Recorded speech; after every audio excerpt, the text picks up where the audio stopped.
Thanks very much for staying with us. Time now for Eye on Africa. With me tonight, an Imam and religious scholar who inspired many with his reconciliation of faith and sexuality is gunned down in South Africa. Police are still looking for Muhsin Hendricks' killer. Meanwhile, in DR Congo, M23 rebels promise people left behind in the latest city seized in the country's east that they're all about security.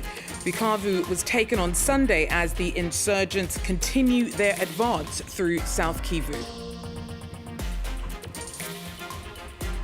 And in Ghana, a curfew is brought in as authorities try to clamp down on escalating clashes between rival communities in the northeast. Over half a dozen people have been killed since the start of the year in attacks linked to long-running rivalries between the Mamprousi and the Kusasi. We have from our correspondent in the country.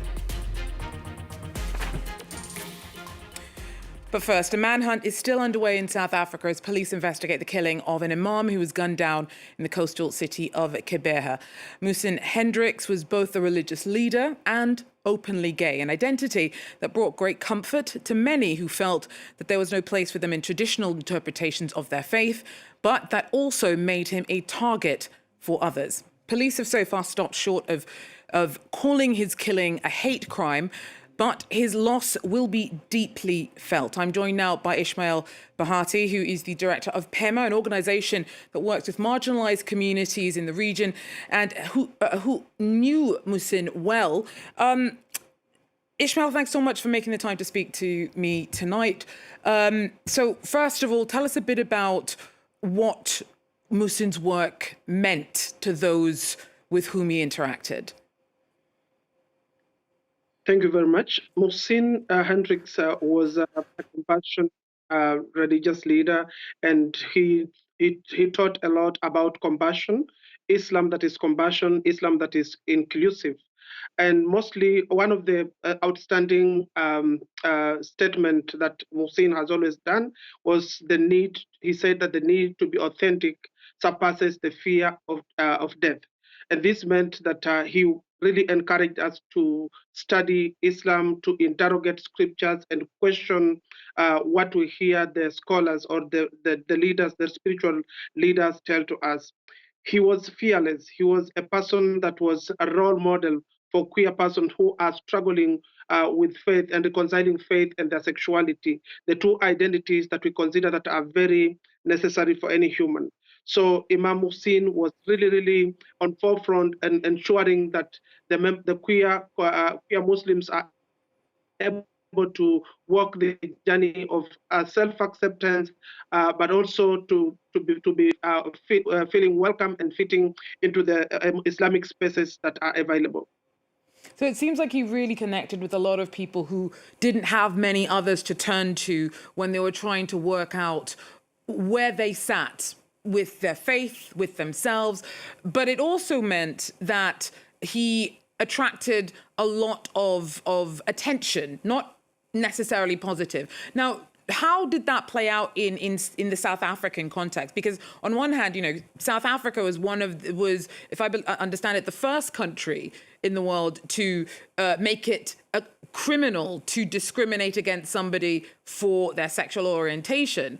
But did that translate into the environment and context within which Muhsin did his work? Did he ever feel unsafe?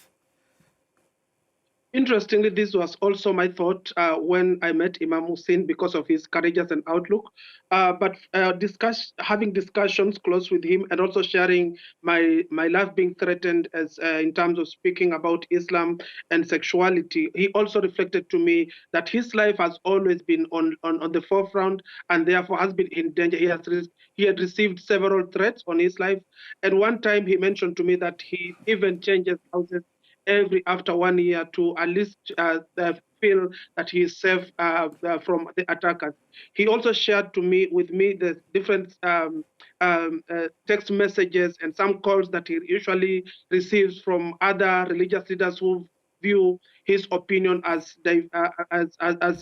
not in line with the mainstream Islam, and therefore his life generally, as per to what I know from him, was always a life full of danger in terms of the way that he was, the way he believed, and always not shying away from the two identities, which are Islam and being an openly gay Imam. So what happens now, Ishmael? I mean, you've just mentioned that intersection. What happens for those to whom he offered or created an ecosystem within which they could worship but also find comfort in each other? Does that continue, or is that now threatened with his loss? What Imam Muhsin did was to ensure that the people that have undergone through his hands are able to run on their own. For example, I am an example of the work that he did, working away from him in Kenya, only with him coming to visit once in a while. And therefore, he empowered us. He made sure that we are people that can stand on ourselves. We are able to be vocal and hold dialogues in our own spaces.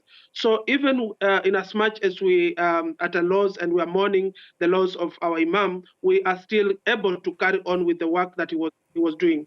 The only Ishmael? challenge is that not as brave enough as he was to be able to carry on the work exactly as he did. Ishmael Bahati, Executive Director of PIMA, thank you so much for making the time to speak to us at a time that I understand to be very difficult for those who knew Muhsin Hendricks. Well, in other news, in eastern DR Congo on Monday, a day after M23 rebels took control of the capital of South Kivu province, they took to the radio waves to tell people still living in Bukavu that restoring security was now their priority. The militia that had met with little resistance when they marched on the city, but their advance had earlier triggered a mass exodus and widespread looting. Meanwhile, at least 3,000 people were earlier killed when the insurgents took control of Goma in North Kivu in late January. Emmett Livingston gets us up to date. Bukavu, the second largest city in eastern Congo, is slowly waking up to life under rebel control.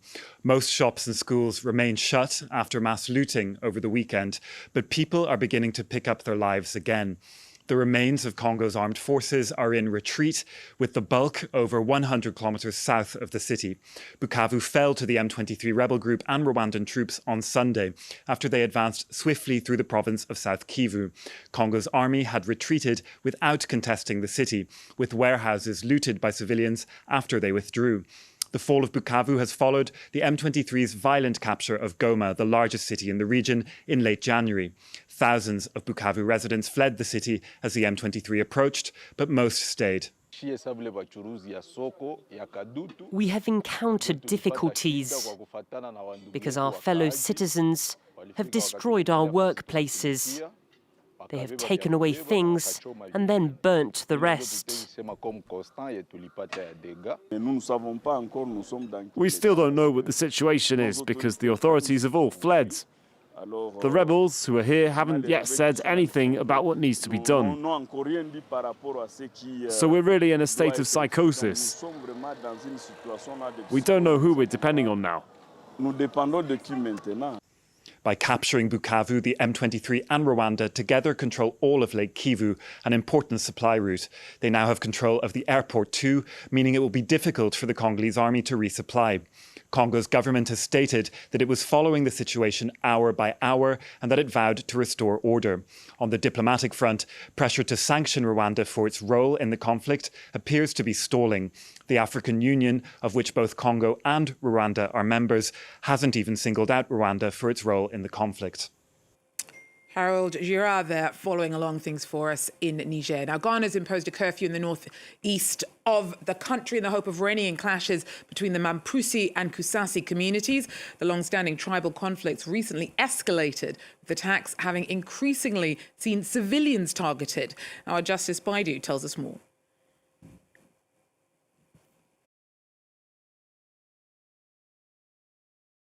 This dawn to dusk curfew is the latest in a series of measures that have been employed by the Ghanaian government to try and contain what has been decades old of bloodbath over which ethnic group has the right to install a chief in that part of the country. since the beginning of the year. More than 6 buses carrying several people have been seized by unknown gunmen and set on fire, killing at least 10 people. The imposition of this curfew has sparked widespread protests in that area, with several people saying that it has a potential to stifle business and livelihood in the area. Ghana's new president, John Mahama, as part of his first activities in office, visited the troubled area with a promise to end the conflict. Last week, military personnel are said to have ransacked several homes, shops, and offices looking for persons who are suspected to be behind these attacks. In the process, they are accused of having beaten several people in the process and injured many as well. Ghana's northeastern area borders Burkina Faso, a country that is currently battling an Islamist insurgency that has driven more than 15,000 people to seek refuge in Ghana, crossing the border with several women and children. The situation raises concerns, especially among security analysts, that instability in that part of Ghana could be a breeding ground for terrorists who may be interested in attacking the country. Justice Baidu.